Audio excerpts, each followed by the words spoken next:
Shalom, kebenaran hari ini tanggal 11 November 2024 bertema Selalu dalam hubungan dengan Tuhan.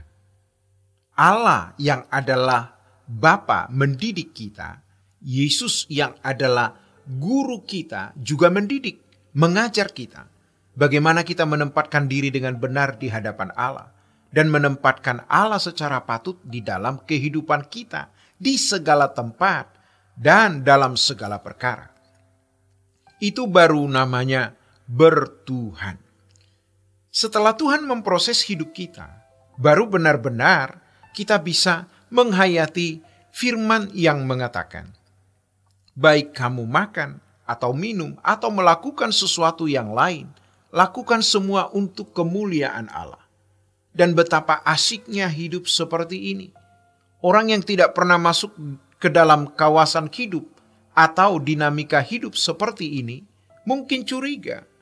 Apakah ada jenis gaya hidup seperti itu? Ada. Yang akhirnya setiap kita memiliki kekhasan, keunikan dalam berinteraksi dengan Allah yang tidak sama dengan yang lain. Sama seperti seorang ayah yang punya beberapa anak, pasti ada hubungan khas dan unik antara sang ayah dengan masing-masing anak tersebut. Dan sang ayah bisa menikmati atau memiliki kebanggaan atau kebahagiaan atas setiap anak tersebut secara berbeda-beda karena masing-masing memiliki keberadaan yang berbeda-beda juga. Maka setiap anak menjadi istimewa bagi sang ayah. Kita adalah orang-orang yang sungguh-sungguh sangat istimewa. Bahkan mungkin kita dalam keadaan cacat fisik, dalam kekurangan, tidak memiliki IQ yang cerdas. Tetapi setiap kita pasti punya keistimewaan yang tidak dimiliki yang lain. Sebagai seorang ibu rumah tangga, juga merasa sudah terkubur dalam kegiatan rumah tangga dan merasa kurang berarti dibanding suami yang memiliki karya-karya yang terhormat di mata manusia, atau membandingkan dengan ibu-ibu karir yang memiliki karya-karya dalam karirnya. Semua kita itu istimewa dan memiliki tempat yang bisa dinikmati oleh Tuhan, asal kita menempatkan Tuhan di tempat yang benar. Interaksi relasional hubungan kita dengan Tuhan bukan hanya waktu kita ada di ruang doa melipat tangan, menekuk lutut, atau pada waktu kita di gereja mengikuti liturgi. Namun dalam setiap keadaan dan kegiatan kita berinteraksi dengan Allah. Dan Allah berinteraksi dengan kita melalui kegiatan kita itu.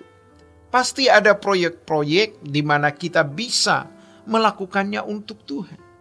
Dan Dia bisa mencium persembahan pelayanan kita. Di tengah-tengah kesibukan mengurus rumah tangga, kita punya beberapa waktu berdialog dengan ibu rumah tangga, memberi penguatan penghiburan. Karena kita menjadi wakil Tuhan untuk merawat dan melawat perasaan, dan Tuhan bisa menikmati.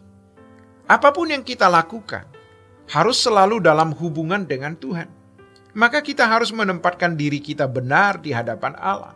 Artinya, kita harus selalu dalam kesadaran bahwa kita adalah makhluk yang diciptakan oleh Allah, yang dikehendaki untuk hadir hanya untuk kesukaan Sang Khalik. Kalimat ini sangat filosofis dan juga abstrak. Tapi ketika masuk di dalam pikiran kita dan kita berkata, aku mau melakukannya, maka Roh Kudus akan menjelaskan bukan dengan kalimat, namun dengan kejadian-kejadian hidup. Bagaimana kita sebagai ciptaan melakukan karya-karya untuk menyenangkan Sang Pencipta. Namun ironis, seorang pendeta belum tentu bisa melayani perasaan Bapa, sebab ia hanya menjadikan semua kegiatan pelayanan itu sarana untuk aktualisasi diri, kesenangan diri sendiri, kehormatan di tengah-tengah kehidupan jemaat dan di media sosial. Orang seperti itu tidak menyenangkan Tuhan. Walau kita bukan pendeta, bukan full-timer gereja, tetapi whole heart untuk Tuhan.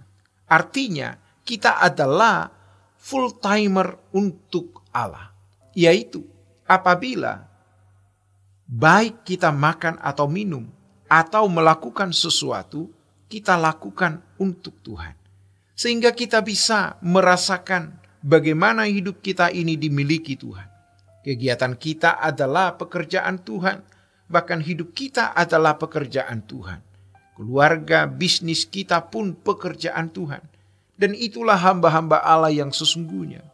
Bukan hanya mereka yang bergelar pendeta, tapi tidak sepenuh hati memberikan diri bagi Tuhan. Di dalam rencana-rencana Allah itu, kita dinikmati oleh Tuhan. Kita dimiliki oleh Tuhan, menjadi perwakilan Tuhan, dan hidup kita menjadi keharuman di hadapan Allah. Dan jika demikian, maka Tuhan juga untuk kita. Dan kita memiliki kehidupan dalam keabadian yang tidak terbatas. Itu luar biasa. Tidak dibutuhkan wajah cantik atau tampan. Tapi kita harus menjadi bunga mawar harum yang ditanam Tuhan di bumi ini. Yang suatu hari akan dipetik Tuhan dan ditanam di taman abadinya. Tapi kalau kita tidak memancarkan keharuman di bumi bagi kemuliaan Allah, maka kita tidak akan memancarkan keharuman di kekekalan. Bertobatlah, jangan hidup wajar seperti manusia lain. Hiduplah wajar di mata Allah. Walau di mata dunia kita dinilai tidak wajar.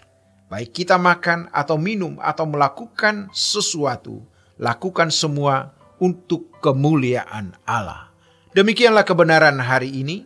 Tuhan Yesus memberkati. Sola Gracia.